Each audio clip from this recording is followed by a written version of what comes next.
ترکی، برطانیہ، بیلجیم اور امریکہ کے کامیاب دورے کے بعد پہلی بار سہنسہ آمد پر صدر ریاست بحرسو سلطان محمود چودھری کے اعزاز میں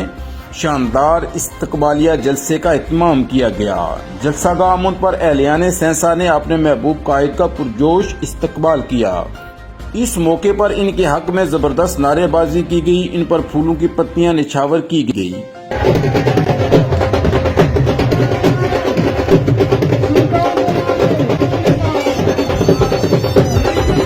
جلسہ عام میں عوام نے بڑی تعداد میں شرکت کی۔ جلسہ عام کی صدارت اور میزبانی کے فرائض وزیر مال چودھری محمد اخلاق نے سر انجام دیے۔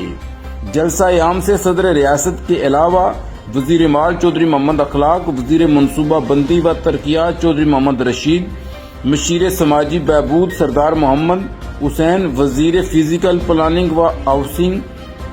چودھری یاسر سلطان، پارلیمانی secretary Javed but, member Kashmir council سردار رزاق خان،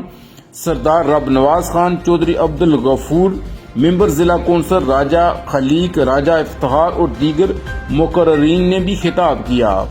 صدر ریاست نے اس موقع پر جلسہ عام سے خطاب کرتے ہوئے کہا کہ میری سیاست کا آغاز مسئلہ کشمیر سے ہوا ہے اور مقبوضہ کشمیر کی آزادی تک میری جدوجہد جاری رہے گی۔ میرا حالیہ دورہ برطانیہ، یورپ، امریکہ اور ترکی سے مسئلہ کشمیر حقیقی معنوں میں بین الاقوامی سطح پر اجاگر ہوا ہے۔ اس دورے کے دوران میں نے اقوام متحدہ سمیت یورپی پارلیمنٹ، برطانوی پارلیمنٹ، امریکن وزارت خارجہ اور دیگر فورمز پر 1.5 کروڑ کشمیری عوام کا مقدمہ جارحانہ انداز میں پیش کیا ہے۔ میں یہاں سہنسہ سے مقبوضہ کشمیر کے عوام کو یہ یقین دلاتا ہوں کہ ہم